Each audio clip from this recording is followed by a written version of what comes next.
Picture this.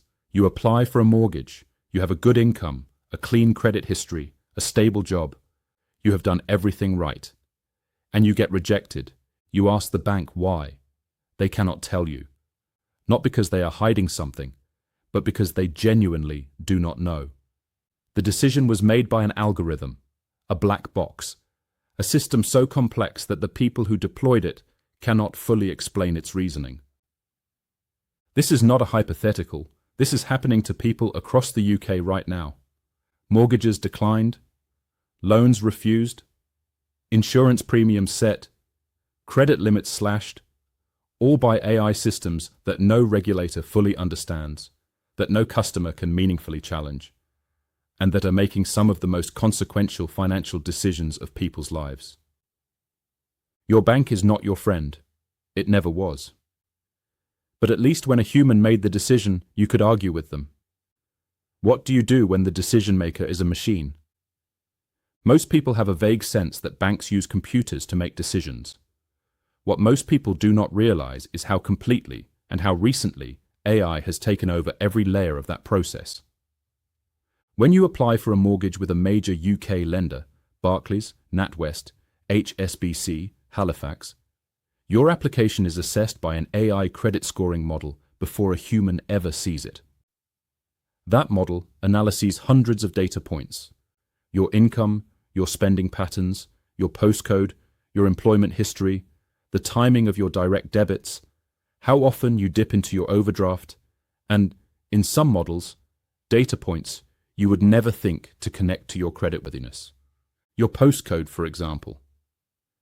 If you live in an area with a high rate of mortgage defaults, even if you personally have never missed a payment in your life, some models will score you lower simply because of where you live. This is called area-based risk modeling. It is legal, it is widespread, and it disproportionately affects people in lower income areas who are trying to get out of them. Then there is insurance. Every major UK insurer, Aviva, Direct Line, Admiral, Churchill, uses AI pricing models to set your premium. These models are updated constantly, sometimes daily, based on real-time claims data. The price you see on a comparison site is not a human judgment. It is the output of a model that has decided, based on thousands of variables, exactly how much risk you represent, and exactly how much you are likely to pay before you switch. And then there is fraud detection.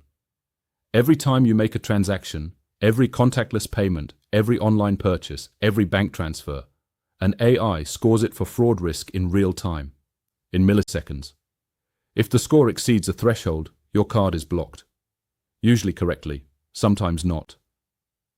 And when it is wrong, when the AI flags your holiday spending as suspicious and declines your card at a restaurant in Barcelona, good luck getting a human on the phone to fix it before your starter goes cold. Here is where it gets genuinely alarming. AI credit and lending models learn from historical data. And historical lending data in the UK and everywhere else is saturated with decades of discriminatory decisions. For most of the 20th century, banks in Britain systematically lent less to women, to ethnic minorities, and to people in certain postcodes. Those decisions were eventually made illegal. But the data those decisions produced, the historical record of who got loans and who did not, is exactly the data that modern AI systems are trained on. The law changed, the data did not. A 2022 study by the University of Cambridge found evidence that AI lending models in the UK were systematically offering worse terms to applicants from Black and Asian backgrounds, not because race was a variable in the model, but because other variables that correlate with race in the historical data were acting as proxies. The AI was not racist in any intentional sense, but its outputs were. In the United States, this has already become a legal battlefield. In 2023, the US Department of Justice settled a case against a major lender whose AI mortgage system had charged Black and Hispanic borrowers higher rates than white borrowers with identical financial profiles. The lender did not set out to discriminate. The algorithm found a way to do it anyway. The UK's Financial Conduct Authority, the FCA, has acknowledged the problem. In 2022, they published guidance warning that AI models in financial services must be tested for discriminatory outcomes, not just discriminatory inputs. But testing for bias in a system you do not fully understand is extraordinarily difficult. And the FCA's enforcement record on algorithmic discrimination is, to put it charitably, limited. There is also the problem of feedback loops. If an AI model decides that people in a certain postcode are bad credit risks, and therefore lends to them less or at worse rates, those people are more likely to default when they do borrow because they are being squeezed financially. That data feeds back into the model, confirming the original bias.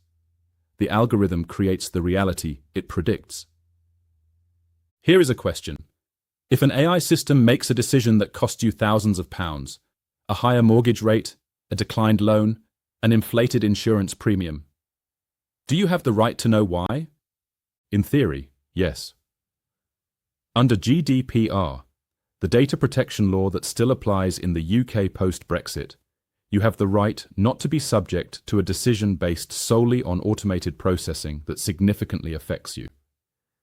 You are supposed to be able to request a human review. You are supposed to be able to challenge the decision. In practice, this right is almost impossible to exercise. Banks routinely argue that their decisions are not solely automated, that a human is involved at some stage of the process, even when that human's involvement amounts to rubber stamping whatever the algorithm recommends. The Information Commissioner's Office has ruled against banks on this point multiple times. Banks continue to do it. And even when you do get a human review, that human is often looking at the same AI output you are challenging. They do not have access to the model's reasoning. Nobody does. These systems are genuinely, technically opaque. Even the engineers who built them cannot always explain why they reached a specific conclusion for a specific individual. Santander UK was fined by the FCA in 2022, not for algorithmic discrimination, but for failures in their anti-money laundering systems that were partly AI-driven.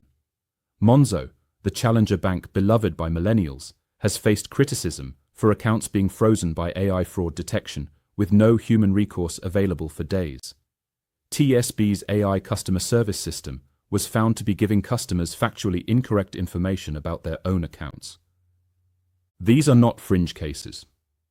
They are the visible tip of a system that is making millions of decisions every day about millions of people with minimal transparency and limited accountability.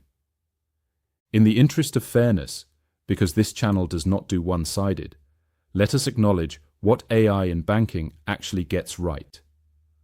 Fraud detection is the clearest win. UK Finance estimates that AI fraud prevention systems stopped over £1.2 billion in unauthorised fraud in 2022 alone.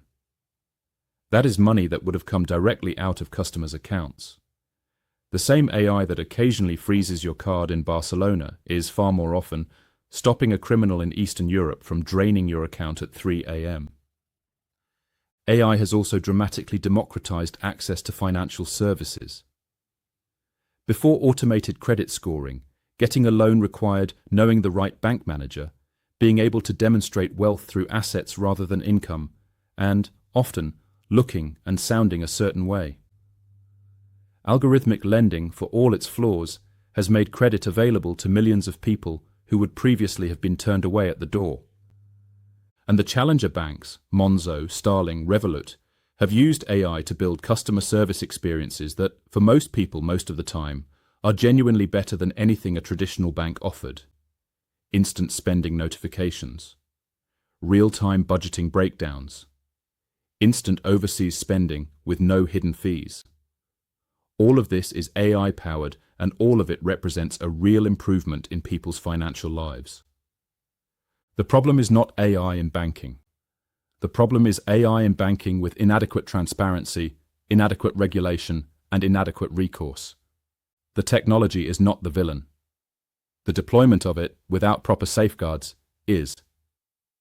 So what can you actually do? because knowing the system is broken does not help you if your mortgage application is on the table next month. First, check your credit file before you apply for anything. All three major UK credit reference agencies, Experian, Equifax, and TransUnion, must give you a free statutory credit report. Check all three. They hold different data, they make different errors, and those errors feed directly into the AI models that score you. Correcting one wrong address or one incorrectly recorded missed payment can meaningfully change your score. Second, if you are rejected for credit, exercise your GDPR rights. Write to the lender and explicitly request a human review of the automated decision under Article 22 of the UK GDPR. Most banks have a process for this.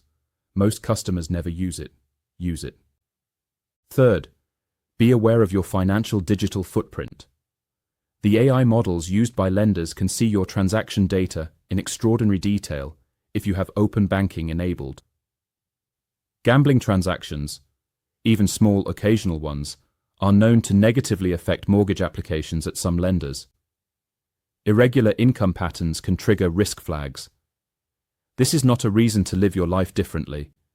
It is a reason to know what the machine is looking at.